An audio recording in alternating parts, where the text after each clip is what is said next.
तो आज होती है इयन गेरी और कार्लोस प्राटिस की फाइट, जहां पर ये फाइट एक अमेजिंग फाइट गई है। यहां पर हमें इयन गेरी से हाई लेवल फाइट आईक्यू देखने को मिला। उसने पूरी फाइट में काफी इंटेलिजेंट रहकर फाइट की है। Whereas later of the fight में हमें कमबैक भी देखने को मिलता है, जहां पर राउंड 5 में कार्लोस प्राटिस एक अमेजिंग कमबैक करता है और ऑलमोस्ट उसने विन को निकाल लिया था। अल्टीमेटली फाइट के रिजल्ट की बात करें तो इयन गेरी कार्लोस प्राटिस को बीट कर देता है बाय यूनानिमस डिसीजन, और ये करते हुए एक बार फिर से इयन गेरी ने ये प्रूव कर दिया कि वो कंटिन्यूअसली इवॉल्व करते जा रहा है। वो फाइट बाय फाइट और ज्यादा इंप्रूव कर रहा है। उसका जो फाइट आईक्यू है, वो जिस वे से अपनी फाइट को मिक्स करता है, वो हमेशा इंप्रूव होता जा रहा है। और यहां पर भी हमने एग्जैक्टली इसी चीज को देखा है। पूरे 5 राउंड्स इयन गेरी ने बहुत अच्छे इंटेलिजेंट वे से फाइट की है, जहां पर बेशक उसको पूरी फाइट में बैकवर्ड मूव होना पड़ रहा था, बट फिर भी जब हम उसकी मूवमेंट को देखते हैं, वो जिस वे से लैटरल मूव कर रहा होता है, वो अमेजिंग था देखना। उसका फुटवर्क काफी अच्छा था और इसी की वजह से कार्लोस प्राटिस को मौका ही नहीं मिल रहा था कि वो अपने पंचेस को सेट कर पाए। वो पहले की 3 राउंड्स में तो गैरी को रीड भी नहीं कर पाया, जहां पर स्टार्टिंग ऑफ द फाइट में हार्डली कार्लोस प्राटिस ने कोई पंचेस को भी थ्रो किया था। और इसके साथ गैरी की एक और बहुत अच्छी बात है, जहां पर वो कभी भी बस एक ही चीज को नहीं करता है, बल्कि हमेशा अपनी फाइट गेम को मिक्स करने का देखता है। और इसीलिए हम देखते हैं कि यहां पर इयन गेरी ने काफी बार टेकडाउन्स को शूट किया। वो ऑल्सो काफी बार कार्लोस के साथ क्लिंच वर्क कर रहा होता है। और मेरी ओपिनियन में डेफिनेटली इयन गेरी डिजर्व करता था ये विन लेना, जहां पर वो ज्यादा एक्टिव, ज्यादा ऑलराउंड फाइटर, ज्यादा हाई लेवल का फाइट आईक्यू, सब कुछ यहां पर इयन गेरी ने ज्यादा बेटर किया है as compared to Carlos Prates. Round 1, round 2 और राउंड 3 ऑलमोस्ट सेम गए, जहां पर इयन गेरी ने हमेशा देखा है कि वो कार्लोस प्राटिस की लेग्स को टारगेट करे और फिर उसके बाद बीच बीच में राइट हेड किक को भी लैंड करता रहे, जहां पर बेशक कार्लोस प्राटिस ने इन सारी हेड किक्स को ब्लॉक किया, बट इससे जैसे कि कमेंटेटर्स ने बोला कि कार्लोस प्राटिस का जो डोमिनेट लेफ्ट हैंड है, वो हमेशा ऑक्यूपाई रह रहा था, जिसकी वजह से कार्लोस ज्यादा हार्ड शॉट्स को लैंड नहीं कर पाया।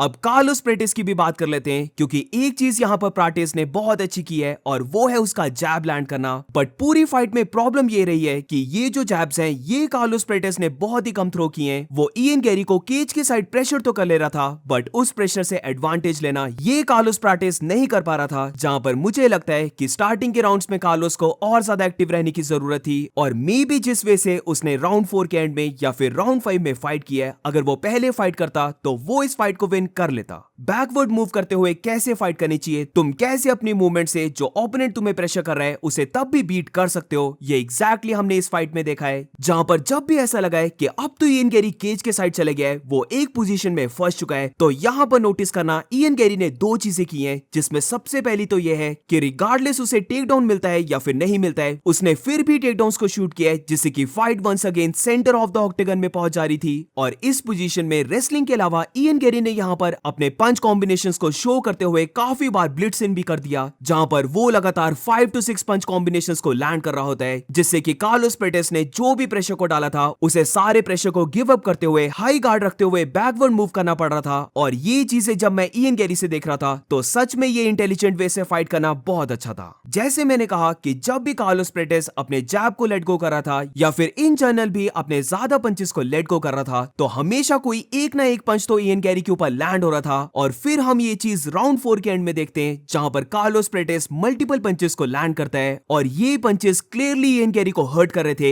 इयन गेरी ने इन पंचेस को लाफ ऑफ करने की भी ट्राई की, बट हम फिर भी उसके फेस में देख सकते थे कि उसका नोज थोड़ा सा बस्ट अप हो चुका है, वो भी अब ब्लीड करने लग पड़ा है। और यहां से मुझे लगता है कि जैसे ही कार्लोस प्राटिस ने ये देखा कि यस वो इयन गेरी को हर्ट कर सकता है, इयन गेरी उसके पंचेस को इतने अच्छे वे से नहीं ले पा रहा है, तो फिर हम फाइनली राउंड 5 ऑनवर्ड्स देखते हैं कि कार्लोस प्राटिस अब ज्यादा एग्रेसिव वे से प्रेशर को पुट ऑन कर रहा था। वो ज्यादा पंचेस को लैंड कर रहा था और थ्रू आउट द फाइट जो उसका टेक डाउन डिफेंस था, वो वंस अगेन लास्ट के कपल ऑफ मिनट्स में दिखाता है, जहां पर इयन गेरी कार्लोस के ऊपर बचने के लिए टेक डाउन शूट करता है। बट यहां पर कार्लोस प्राटिस ने इस पोजीशन को चेंज कर दिया और खुद टॉप पोजीशन को बना लिया, और यहां से मैं बोलूंगा पूरी ही फाइट चेंज हो जाती है, जिधर कार्लोस प्राटिस बहुत ही huge ground and pound punches को लैंड करने लग पड़ता है। और इयन गेरी के फेस को हम देख सकते थे कि वो ये पंचेस को जरा भी लाइक नहीं कर रहा है, वो काफी ज्यादा हर्ट लग रहा था और सरवाइव करने के लिए या फिर राउंड निकालने के लिए हम बोल सकते हैं कि इयन गैरी ने जो कार्लोस प्रेटिस की सिंगल लेग को पकड़ा हुआ था उससे वो थोड़ा सा बच जाता है और एंड में ड्यू टू लेस टाइम ये फाइट ओवर हो जाती है। बट डेफिनेटली मुझे यहाँ पर लगता है कि अगर कार्लोस प्रेटिस ने कोई 3 या फिर 4 और ज्यादा क्लीन पंचेस को लैंड कर दिया होता तो मे बी इयन गैरी हमें नॉकआउट होता हुआ दिखता। तो ऐसी भी फाइट्स मुझे बहुत अच्छी लगती हैं जहां पर काफी कुछ है सीखने को, यहाँ पर हाई लेवल फाइट आईक्यू देखने को मिला, कैसे फाइट को मिक्स करके विन किया जाता है ये सब हमें देखने को मिला।